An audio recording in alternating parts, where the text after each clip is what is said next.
Non, non, non, non, écoutez, écoutez. C'est vrai, d'un premier abord, dès que vous voyez un humoriste, un comédien, vous pensez que là, il vient pour faire rire. Là, je ne suis pas venu pour faire rire.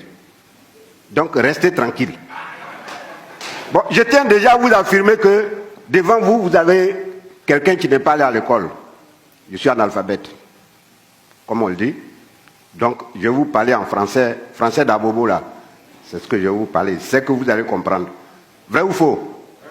Bon, je tiens à vous signaler déjà que j'ai vécu une vie. Je peux mourir maintenant.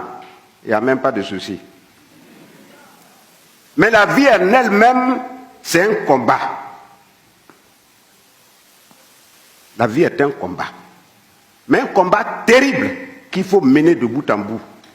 La vie, c'est comme deux boxeurs qui montent sur un ring pour se cogner.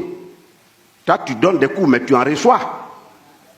Jusqu'à ce qu'un seul, il y a un qui se sent ébranlé, qui prend un coup fatal et qui tombe. Mais c'est là, au moment où tu penses que tu as reçu un coup fatal et que tu t'apprêtes à tomber, c'est là qu'il faut prendre le taureau par les cornes. Parce que la vie commence là. Le combat commence là. Le gain de la vie commence là. Ton échec aussi, c'est là.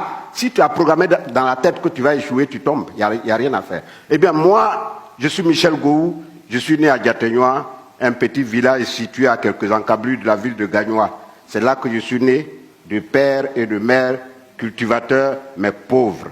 Pauvre, quand je dis pauvre, c'est pauvre.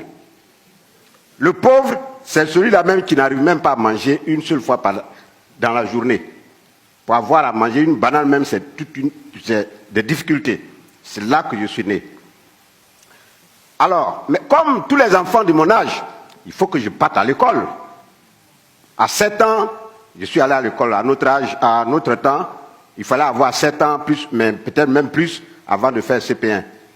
C'est aujourd'hui, on va à l'école à partir de 3 ans. Moi, j'ai eu mes 7 ans, mais j'ai vécu une enfance très difficile, assez remuée. Et à 7 ans, on m'a inscrit à l'école, comme tous les autres enfants, comme je le disais. J'ai commencé au CP1, CP2, CE1. Arrivé au CE2, j'ai senti en moi une chaleur pas possible dans mon corps. C'est comme si on avait allumé du feu, comme s'il y avait un foyer dans mon corps. Mes os, je sentais que mes os se tordaient. Et j'étais le seul à savoir cette atrocité que je vivais. Et cette maladie s'est emparée à moi et a commencé à me donner une autre forme que je ne voulais pas du tout. Mais je continuais quand même d'aller à l'école. C2, la maladie s'accentuait. Arrivé à un tel moment, je ne pouvais plus marcher. Je ne pouvais plus marcher. Je suis resté à la maison, aller maintenant vers les soins, parce qu'il faut guérir. Si tu n'es pas en bonne santé, tu ne peux pas aller à l'école. Aller vers les médecins, les guérisseurs, mais rien. Mais j'ai tenu quand même à terminer l'année scolaire, C2.